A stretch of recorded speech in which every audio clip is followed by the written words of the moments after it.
Shalom Bapak Ibu. Seperti biasa mari memberi salam kanan kiri muka belakang sambil senyum. Katakan damai sejahtera bagimu untuk berbagi sukacita di hari Minggu, hari Tuhan ini. Oke, Bapak Ibu tolong lihat teks ini. Tolong lihat ayat yang ke-18. Saudara tahu ini teks dikutip langsung oleh Tuhan Yesus pada Yesaya 61. Jadi begini, tradisinya begini, setiap orang yang sudah dianggap dewasa, dan ukuran dewasa dalam keyahudian itu 30 tahun, saudara pasti mengingat, Bapak Ibu anak-anak sekalian pasti tahu, guru-guru sekolah minggu sudah menceritakan soal 30 tahun Tuhan Yesus mulai berkarya, ada 3 tahun proses 33 tahun total berada dalam karya pelayanan. Jadi kita menduga cukup kuat bahwa ada usia 30 tahun, kenapa? Karena sudah pencobaan di padang gurun. Nah, tradisi Yahudinya begini, setiap orang yang dianggap dewasa 30 tahun diberi kesempatan untuk membaca kitab suci di pertemuan-pertemuan keagamaan termasuk di sinagog. Maka Alkitab mengatakan menjadi kebiasaan Tuhan Yesus untuk melakukannya. Maka dia berdiri, ketika dia berdiri ada petugas khusus yang menyerahkan gulungan kitab Yesaya. Dan ternyata Yesaya 61 inilah yang dibaca oleh Tuhan Yesus. Beberapa mengatakan ini kebetulan, bagi saya ini tidak kebetulan. Karena dari segi ini Bapak Ibu, periodisasi ini permulaan pelayanan pasca pencobaan di padang gurun. Jadi ini awal. Maka ketika dia berkata, Roh Tuhan ada padaku, karena ia telah mengurapi aku dan seterusnya, Bapak Ibu harus membayangkannya bukan di sinagog. Bapak Ibu harus membayangkan 500 tahun lebih sebelum Yesus berdiri. Di satu wilayah di Babilonia, pada pembuangan di Babel, Deutro Yesaya mengucapkan ini. Barangkali di atas bukit atau di keramaian ketika orang-orang sedang tertindas, ketika orang-orang sedang dibuang, ketika mereka sedang menderita, ketika mereka mengatakan di mana Tuhan kami dibuang ini. Catatan untuk saudara tahu, ketika Babel menyerang Israel, Yehuda, dan ketika membawa seluruh alat-alat dan perkakas bait Allah, Babel mau bilang begini, dewamu masih dewaku lebih kuat. Makanya kalau saudara membaca Alkitab dan menemukan kenapa orang selalu merampas hal-hal yang berbau kuil, penyembahan, itu mau bicara apa? Bahwa ketika mereka berperang, dewanya menyertai. Maka dewa orang harus dirampas perkakasnya sebagai bukti dewa lu bukan siapa-siapa. Nah, saudara bisa bayangkan ketika mereka dibuang lalu kemudian perkakas bait Allah dibawa ke Babel, itu sesuatu yang mengerikan. Tanda bahwa Tuhan sudah lepas tangan kepada bangsa itu, mereka sedang hopeless, mereka tidak punya pengharapan. Tiba-tiba Yesaya berdiri dan bilang begini, Roh Tuhan ada padaku. Wow, saya sedang membayangkan situasi pedih di bawah, dan dengan pede banget dia bilang, Roh Tuhan ada padaku. Bapak Ibu, anak-anak sekalian saudara, dia tidak mengucapkannya dengan kondisi ragu. Yesaya enggak bilang, Roh Tuhan kayaknya ada padaku. Dia enggak ngomong gitu. Dia enggak bilang, Roh Tuhan ya mudah-mudahan ada padaku. Enggak. Roh Tuhan kiranya ada padaku. Enggak. Dia benar, Roh Tuhan ada padaku, aku terima mausak, itu dari kata mesah, urapan atau diurapi. Jadi ketika Yesaya berdiri mengucapkan, dia bilang begini, saya diutus dalam urapan penuh untuk sampaikan bahwa tahun rahmat Tuhan sudah tiba. Ayat yang ke-19. Apa tanda-tandanya? Yang tahanan dibebaskan, yang tertindas dibebaskan, yang lumpuh, yang lemah dikuatkan. Jadi dia inti berita cuma satu, kau yang dalam pembuangan, kau yang mengecap upah dosamu, kau yang di sini karena dihukum, dengar baik-baik. Tahun rahmat Tuhan sudah tiba, pembebasan akan diberikan. Ya, itu inti pemberitaan yang disampaikan dengan wibawa. Oke, kalau Bapak Ibu sudah paham konteks dan situasinya, baru Bapak Ibu bawa di sinagog. Ketika Yesus mengambil kitab Yesaya ini, pasal 61, lalu dia baca, Roh Tuhan ada padaku, bla bla bla, memberitakan tahun rahmat Tuhan. Sayang sekali dorang penggal cuma sampai ayat 20, harusnya tutupnya di ayat 21 supaya dapat klimaksnya.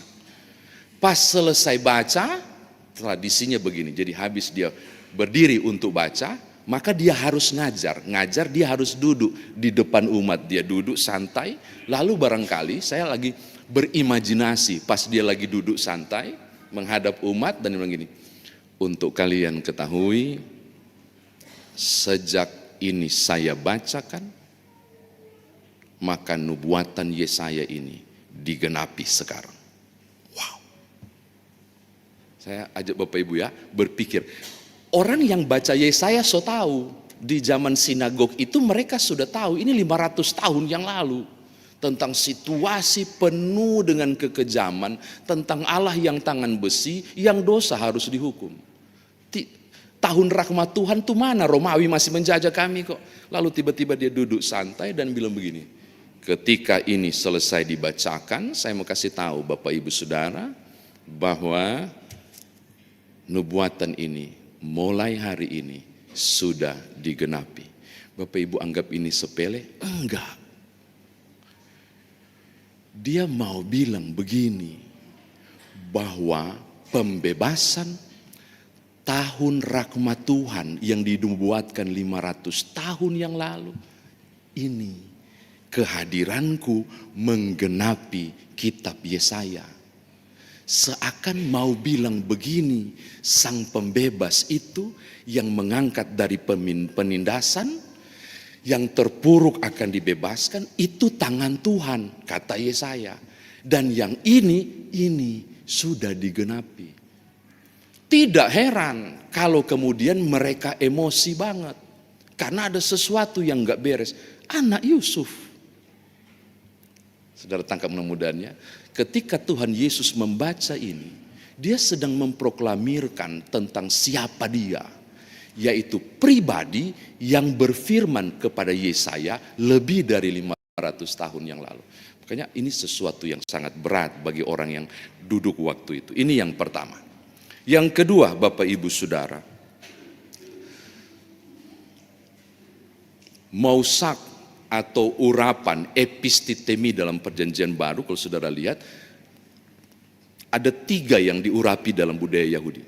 Raja, nabi, imam. Nah kalau dibilang begini, saat aku membacanya, ini sudah ini sudah digenapi, seakan Tuhan Yesus mengambil 3 jabatan ini. Dan kalau saudara membaca teologi Paulus, Bapak Ibu akan terkejut, 3 jabatan ini dimiliki oleh Tuhan Yesus. Jadi pembacaan kitab Yesaya ada proklamasi tentang siapa dia. Oke, ini kedua. Yang ketiga dan yang terakhir. Ya ampun, harusnya ini berita sukacita, dekton, itu rahmat atau kemurahan. Harusnya ini berita gembira kepada banyak orang bahwa berbagai perkara-perkara yang sedang engkau alami sudah datang tahun rahmat Tuhan. Ini bukan lagi soal penghukuman, tapi ini soal kasih karunia. Ini bukan lagi soal pembuangan, tapi ini soal merangkul dan mengangkat. Jadi perubahan total mau disampaikan oleh Tuhan Yesus. Ini tahun rahmat Tuhan sudah tiba, engkau harusnya bersukacita. Lagi-lagi berita ini ditolak karena situasi siapa Yesus sebenarnya. Saya kira demikian firman Tuhan ditafsirkan. Nah sekarang bagaimana kita bawa dalam kehidupan beriman kita. Yang pertama Bapak Ibu, kita sudah masuk minggu Epifani ya.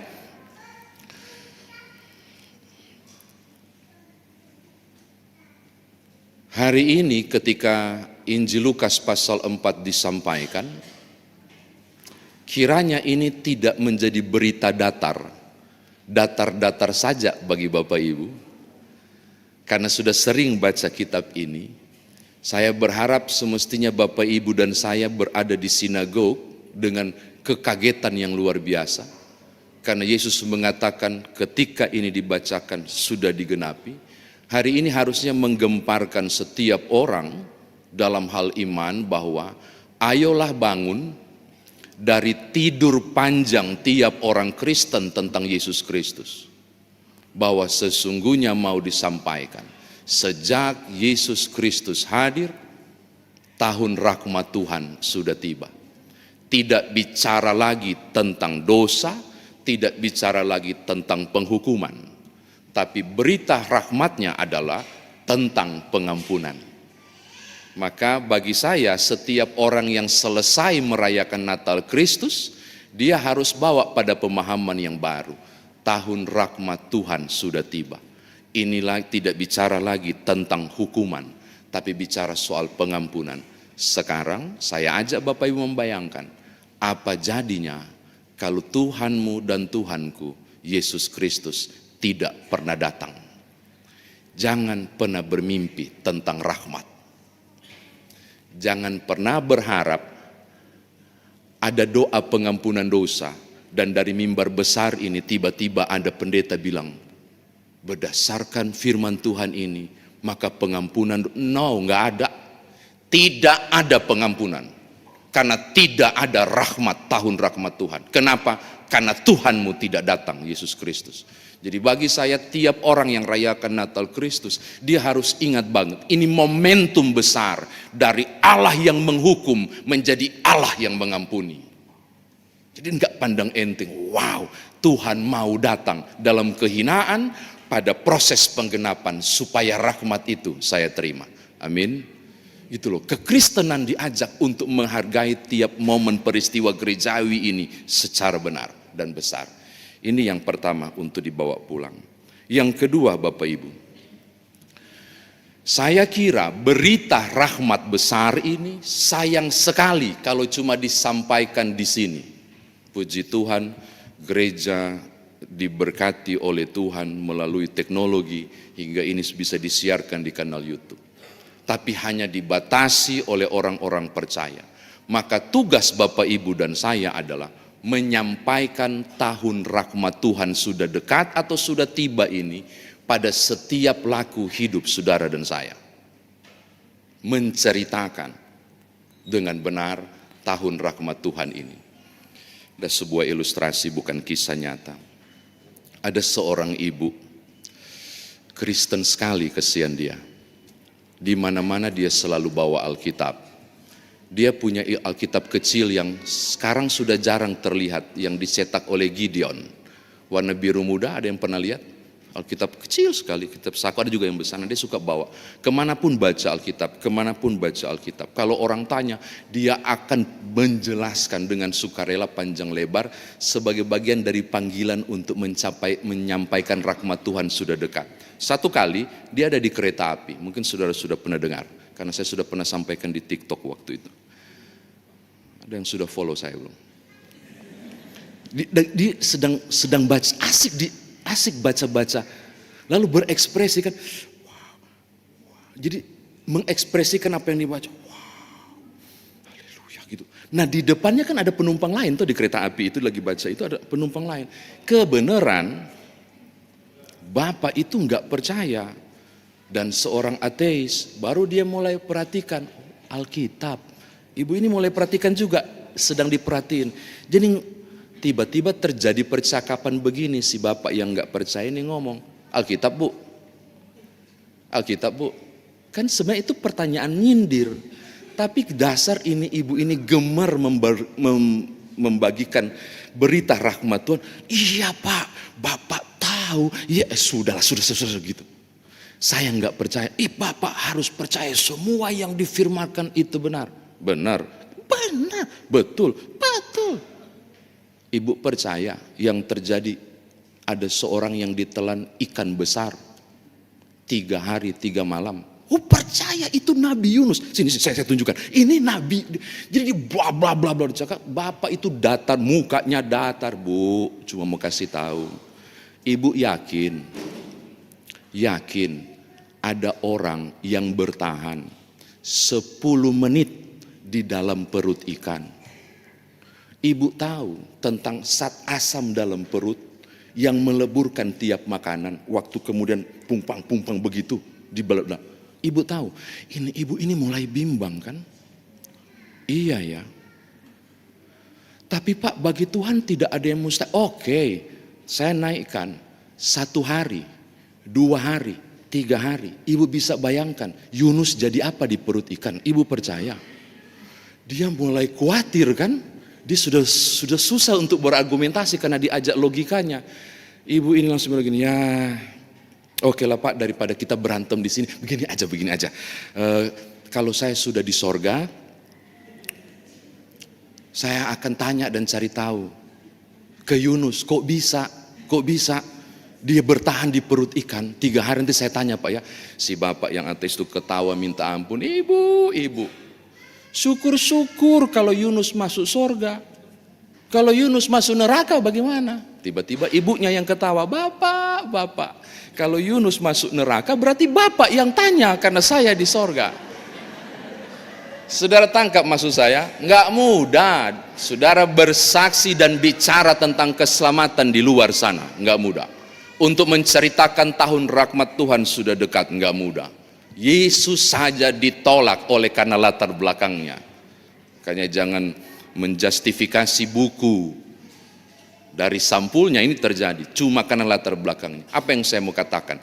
Daripada engkau berbicara tentang Tuhan yang baik, bla bla bla, mengapa tidak? Dalam tutur kata Bapak Ibu, pola laku Bapak Ibu, engkau tampilkan Kristus saja. Karena Paulus bilang, hidupku bukan aku lagi, tapi Kristus yang hidup dalam aku. Bagaimana kalau di tempat kerja, Kristus nampak dalam hidup kerja Bapak Ibu? Tutur kata yang benar, perilaku yang benar, pola pikir yang benar. Gerak-gerik saudara mencerminkan kebenaran. Bagi saya, kesaksian yang benar bukan perkataan dan ucapan, tapi perbuatan yang benar. Lewat kesaksian melalui laku dan perbuatan, kiranya Roh Kudus mendorong orang itu untuk bersedia masuk pada tahun rahmat Tuhan untuk diselamatkan. Amin.